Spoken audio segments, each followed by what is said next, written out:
तो फिल्म की शुरुआत होती है 1986 से। हम माँ बेटी को फील्ड्स में खेलते हुए देखते हैं और अचानक डर के मारे वो चिल्लाने लगते हैं क्योंकि फील्ड्स में बहुत सारे इंसानी जिस्म के पार्ट्स पड़े थे, यानी किसी इंसान को मारकर उसके टुकड़े टुकड़े कर कर यहाँ फेंका गया था। ये सब कैसे हुआ था ये दिखाने के लिए जाती है कहानी एक रात पीछे। रिपोर्ट थी कि रात में मेटियोर शॉवर होगा, यानी बहुत से छोटे बड़े मेट्रॉइड्स आकर जमीन पर गिरेंगे, जिन्हें देखने के लिए बहुत से लोग रिलैक्स पॉइंट पर पिकनिक मनाने के लिए आ गए थे ताकि यहाँ से वो आराम से ये मेटियोर शॉवर देख सकें। इन्हीं में 3 दोस्तों का एक ग्रुप भी था जो पिकनिक मनाने जा रहा था। मूवी में इसी पॉइंट पर हमें मेटियोर शॉवर से रिलेटेड लोगों की सोच भी बताई जाती है। पहले के लोग माना करते थे कि जब भी मेट्रॉइड जमीन पर आकर गिरते हैं तो बस तबाही या वबाएं लेकर आते हैं, जिससे इंसानी जानें खतरे में पड़ जाती हैं।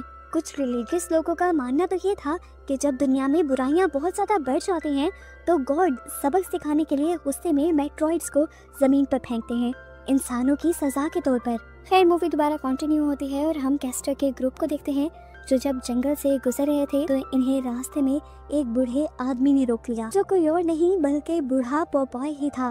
वो इन्हें यहाँ से वापस जाने की सलाह देता है और मेट्रॉइड्स के खतरे का भी बताता है, पर ये लोग जब उसकी बात नहीं सुनते तो वो यहाँ से चला जाता है और ये लोग अपना सफर कंटिन्यू कर देते हैं। पिकनिक साइट पर जब ये लोग पहुँचते हैं तो देखते हैं कि इनके 2 दोस्त पहले से ही यहाँ पहुँच चुके थे और उन्होंने यहाँ पर सारी पिकनिक की तैयारी भी कर ली थी। कैस्टर की बहन ऑलिव यहाँ सब कुछ चेक करने के लिए जाती है और थोड़ी ही दूरी पर देखती है कि 2 लड़के बेरहमी से एक बूढ़े आदमी को मार रहे थे। वो जब उन्हें रोकने लगी तो उन्होंने गंदी नजर ऑलिव पे ही रख ली, लेकिन जब देखा कि ऑलिव के पीछे उसके भाई और दोस्त भी हैं तो वो दोनों लड़के वहाँ से डरकर भाग गए। ये लोग इस बूढ़े आदमी की मदद करने के लिए यहाँ आए। इस बूढ़े आदमी के हाथ एक कॉमिक बुक थी जिस पर वो बहुत बिलीव करता था और वो इन सब से कहता है तो मानो या ना मानो ये मेट्रॉइड्स, ये कॉमिक यहाँ के इंसानों को म्यूटेंट्स बना देंगे, एक अलग ही क्रिएचर में बदल देंगे। वो भी इनसे यही कहता है कि बहुत बुरा होने वाला है यहाँ पर, कुछ जितना जल्दी हो सके यहाँ से निकल जाओ इससे पहले कि कुछ बहुत बुरा हो जाए। ये मेटियोर्स ईवल हैं, शैतानी है, लेकिन ये बच्चे उसकी बात अभी भी नहीं मानते और उसकी मदद करने के लिए उसे कुछ पैसे पकड़ाकर यहाँ से चले जाते हैं। थोड़ी देर में उनके 2 दोस्त और भी आ गए जो उन सबके लिए ड्रग्स लेकर आए थे और ये लोग ड्रग्स लेकर अब नशे में धुत हो गए। शाम भी हो गई थी और हमें यहाँ पर दी पोपॉय को दिखाया गया जो अपने लिए फिशिंग कर रहा था और तभी मेटियोर शॉवर भी शुरू हो गया। पोपॉय ये सब देखकर बहुत ज्यादा खुश हो रहा था और इसी दौरान एक छोटा सा मेट्रॉइड आकर उसकी सिगार के अंदर गिर गया। पोपॉय को उस बारे में पता ही नहीं चला और उसने सिगार इनहेल कर ली, जिसके बाद उसकी हालत बिगड़ने लगी। उसकी हालत मरने के करीब हो गई थी। वो तड़पने लगा था, लेकिन तड़प तड़प कर वो मरा नहीं बल्कि उसकी बॉडी म्यूटेट होने लगी। उसकी बॉडी के बहुत सारे पार्ट्स बड़े हो गए और वो एक म्यूटेंट इंसान बन गया। म्यूटेंट इंसान बनते ही उसकी सारी तकलीफें भी खत्म हो गई। वो अब फिशिंग छोड़कर पानी से बाहर निकल आया और उसके सामने आ गए वही दोनों लड़के जो पहले भी एक बूढ़े आदमी को बुली करते हुए दिखाए गए थे। वो इसे भी बुली करने का सोचते हैं और एक लड़का आकर पोपॉय को पंच कर देता है। दोनों ही लड़के इस टाइम नशे में धुत थे। पोपॉय को उसकी इस हरकत से इतना गुस्सा आया कि पोपॉय ने उसके मुंह पे एक जोरदार पंच मार दिया और पंच मारते ही उस लड़के का चेहरा टुकड़ों टुकड़ों में बट गया और यहीं पर उसकी मौत हो गई। इसी लड़ाई के दौरान पोपॉय का पाइप भी टूट गया था, इसलिए वो इसी लड़के की हाथ की हड्डी तोड़कर उसे अपनी सिगार पाइप के तौर पे यूज करने लगता है। जो लड़का मरा था उसका दूसरा साथी भागते हुए जाकर ऑलिव के पूरे ग्रुप को वार्न करता है कि यहाँ पर एक भयानक आदमी उन्हें मारने आ रहा है, लेकिन ये लोग उसकी बात पे बिल्कुल ध्यान नहीं देते और उसकी वार्निंग को टाल देते हैं। हालांकि उन्होंने ये भी नोटिस नहीं किया कि वो लड़का पूरी तरह खून में लथपथ था। अब इन्हीं के ग्रुप का एक लड़का चला जाता है वॉशरूम में। इसी दौरान वॉशरूम की जरूरत पोपॉय को भी पड़ जाती है। वो दरवाजा खोलकर अंदर आ जाता है और वो लड़का उसे ऐसे देख रहा होता है जैसे पूछना चाह रहा हो कि क्या प्रॉब्लम है। पोपॉय उसे ऐसे देखने पर उसका सर पकड़ लेता है और इतनी जोर शोर से घुमाता है कि उसका सर टूटकर पोपॉय के हाथ में आ जाता है। सर धड़ से अलग हो जाता है, जिसके बाद पोपॉय ने बेदर्दी से उसका सर साइड में फेंक दिया जैसे वो एक रैपर हो और फिर उसी की बॉडी के ऊपर बैठ गया। आखिरी मर्तबा उस लड़के के सर को दिखाया गया जिसकी आंखें बहुत ही डरावने अंदाज में हिल रही थी और आखिर फिर फिर वो पूरी तरह मर गया। दोबारा अब हम इनके ग्रुप को देखते हैं जिसमें से एक कपल टेंट में चला जाता है और बाकी चारों लोग आसमान के नीचे लेट कर मेटियोर शॉवर के सीन्स एंजॉय करने लगते हैं। बातों ही बातों में इन्हें अंदाजा होता है इनका जो साथी वॉशरूम में गया था वो अभी तक आया नहीं। ये डर जाते हैं और उसे ढूंढने का डिसाइड करते हैं और इतनी ही देर में इनके टेंट्स के करीब आ जाता है पोपॉय। टेंट के अंदर वो कपल था। पोपॉय ने जाते ही लड़के के सर के अंदर उसके हाथ में मौजूद हड्डी स्टैब करते हुए उसे मार डाला, जिसके बाद उसने लड़की को मारने के लिए भी उसका सर घुमाते हुए उसका सर धड़ से अलग कर दिया। यहाँ पर इन चारों को अभी तक अपना बिछड़ा हुआ साथी नहीं मिला था। ये लोग दो में बटकर उसे ढूंढने का फैसला करते हैं। कैस्टर और उसकी गर्लफ्रेंड दूसरी तरफ चले जाते हैं जबकि ऑलिव और उसके साथी दूसरी तरफ। इन्हें यहाँ पर एक मेटियोर पड़ा हुआ मिलता है जबकि दूसरी तरफ कैस्टर और उसके साथी को मिल जाती है अपने साथी की लाश जिसके ऊपर सर भी नहीं था। ये लोग इसे देखकर बुरी तरह घबरा गए। इन्होंने भी चीख मारी जबकि दूसरी तरफ ऑलिव ने भी चीख मारी। अब ऑलिव ने क्यों चीख मारी थी? ऑलिव को उसके साथी प्रपोज करने लगी थी लेकिन चीख मारने की बजाय ये प्रपोजल नहीं था। ठीक प्रपोज करने के टाइम पे ही एक मेटियोर आकर उस लड़की के सर के आर पार हो गया जो ऑलिव को प्रपोज कर रही थी और ये भयानक अपनी आंखों के सामने मौत देखकर ऑलिव की चीख निकली थी।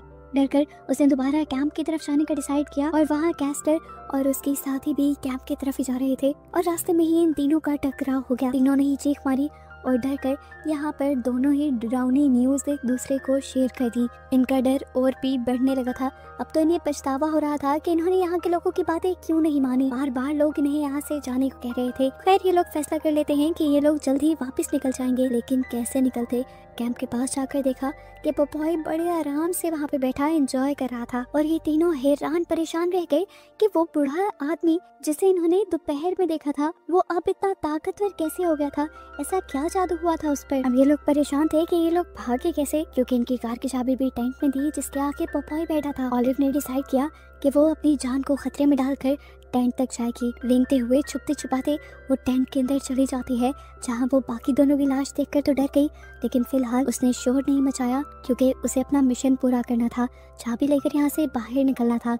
अभी तक उसे लग रहा था कि पोपॉय उसे नहीं देख पाया लेकिन ये उसकी भूल थी क्योंकि पोपॉय ने ही एकदम से उसकी टांगे पकड़कर उसे टेंट से बाहर निकाल दिया। इससे पहले कि पोपॉय ऑलिव को खत्म कर देता, अपनी बहन को बचाने के लिए पीछे से कैस्टर पोपॉय का ध्यान भटकाता है और उसे अपनी तरफ लगा लेता है। ऐसे ऑलिव की जान बच जाती है और वो जल्दी से गाड़ी की चाबी लेकर अपनी दूसरी साथी तक पहुंचती है और ये दोनों जब तक अपनी कार के पास पहुंचते हैं तो दुख से इनका बुरा हाल हो जाता है क्योंकि एक मेट्रॉइड ने इनकी पूरी कार तबाह कर दी थी।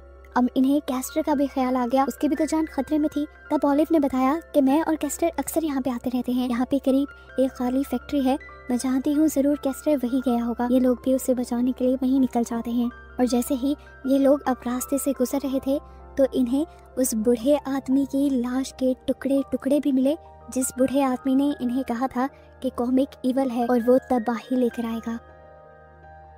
इससे पहले कि ये लोग कैस्टर को ढूंढने कहीं और जाते, पोपॉय कैस्टर को लेकर इनके सामने आ गया। कैस्टर को बचाने के लिए उसकी गर्लफ्रेंड फौरन उसके करीब गई लेकिन पोपॉय ने एक हाथ मारते हुए उसके मुंह को ही तोड़ दिया और वो वहीं पर मर गई। जिसके बाद उसने कैस्टर को यहाँ पर मौजूद एक केमिकल के टैंक में डाल दिया और उसे पूरी तरह गला दिया कि उसकी लाश की हड्डियां तक ना मिले। अब बच गई थी ऑलिव जो अपनी जान बचाने के लिए उस फैक्ट्री तक भाग जाती है और वहाँ उसे एक आदमी मिलता है जिसके हाथ में एक शॉटगन थी।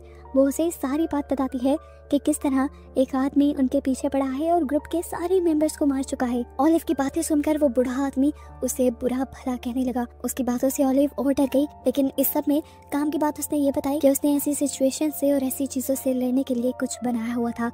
वो क्या था दिखाया तो नहीं गया लेकिन ऑलिव ने जब वो देखा तो वो हद तक रह गई। तभी बाहर से इन्हें दोबारा आवाज आ गई। बूढ़े आदमी ने ऑलिव को यहीं पे रुकने को कहा और खुद अपनी व्हील चेयर के साथ बाहर चला गया। बाहर जाते ही होना क्या था, पोपॉय ने इस आदमी को भी पकड़कर अपने हाथ में मौजूद हड्डी से मार मार कर खत्म कर दिया। इसी सब के दौरान ऑलिव भी भागकर बाहर आ गई। वो पोपॉय से लड़ना चाहती थी लेकिन उसे कंट्रोल करना पोपॉय के बाएं हाथ का खेल था।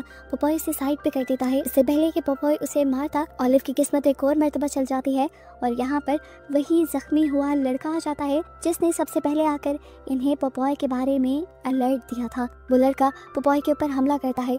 उसके सिगार से चलता हुआ मेट्रॉइड निकालकर उसी के ऊपर हमला कर देता है। ये हमला पोपॉय को ज्यादा नुकसान तो नहीं पहुंचाता, लेकिन उसे गुस्सा बहुत ज्यादा दिला देता है। इसीलिए पोपॉय उस लड़के को एक हाथ से ही नीचे गिराते हुए उसके मुंह पे अपना पाँव रख के उसका मुंह बुरी तरह से कुचल देता है और उसे मार देता है। अब वो मेट्रॉइड जो पोपॉय ने गिराया था वो लग गया था ऑलिव के हाथ। ऑलिव ने जैसे ही उठाया तो उसके हाथ जलने लगे, लेकिन ऑलिव ने उसे छोड़ा नहीं और जाकर डाल दिया एक चैन सॉ मशीन के जनरेटर में, जिससे ये बड़ा सा चैन सॉ चलने लगा। यही चैन सॉ तो असल में उस बूढ़े आदमी ने बनाया था, जिसके बारे में उसने ऑलिव को भी बताया था। ऑलिव बहुत ही हिम्मत से इस चैन सॉ को चलाते हुए पोपॉय के पास पहुंच गई, लेकिन पोपॉय भी इस तरह हार मानने वाला नहीं था। उसने भी इर्द गिर्द कुछ टूल ढूंढे और उसे सिर्फ मिली एक हथौड़ी, जिससे वो ज्यादा अच्छे से लड़ तो नहीं सकता था क्योंकि सामने चैन सॉ था।